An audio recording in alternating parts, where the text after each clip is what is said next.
Welcome to DIY with AJ. आज हम लोग एक रिक्वेस्ट ऑन डिमांड वीडियो लेके आए हैं। मुझे बहुत दिनों से एक रिक्वेस्टेड वीडियो आ रहा था कि एक नोटबुक कवर डिज़ाइन करना है यूनिकॉर्न और बटरफ्लाई स्टाइल में, और क्योंकि यहाँ लॉकडाउन है तो मैं ज़्यादा कुछ कर नहीं सकती। इसके लिए मैंने घर में ढूंढना शुरू किया। सबसे पहले मुझे चाहिए था एक नोटबुक, जो कि ये है। एक स्पाइडरमैन का नोटबुक मुझे मिला। उसके साथ मुझे कुछ जंक स्क्रैप पेपर्स मिल गए। ये सभी काफ़ी पुराने हैं और काफ़ी ओल्ड पीसेस हैं, बट काम चला देंगे। और इसके साथ कुछ A4 साइज पेपर्स मिले और बाकी के नेसेसरी आइटम्स। तो चलिए शुरू करते हैं।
और ये हमारा यूनिकॉर्न नोटबुक कवर रेडी है।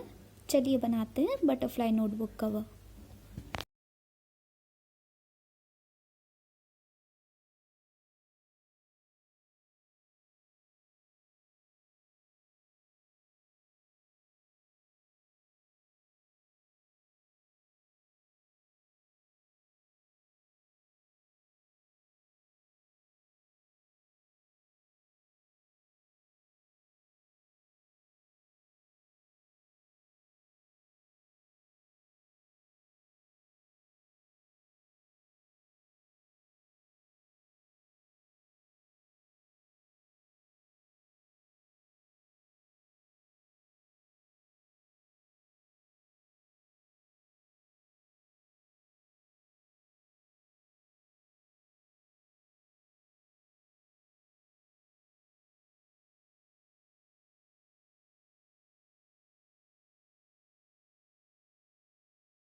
और ये हमारा बटरफ्लाई नोटबुक कवर रेडी है। अगर आपको मेरा ये वीडियो पसंद आया हो तो इसे शेयर ज़रूर करें और मेरे चैनल को सब्सक्राइब करें।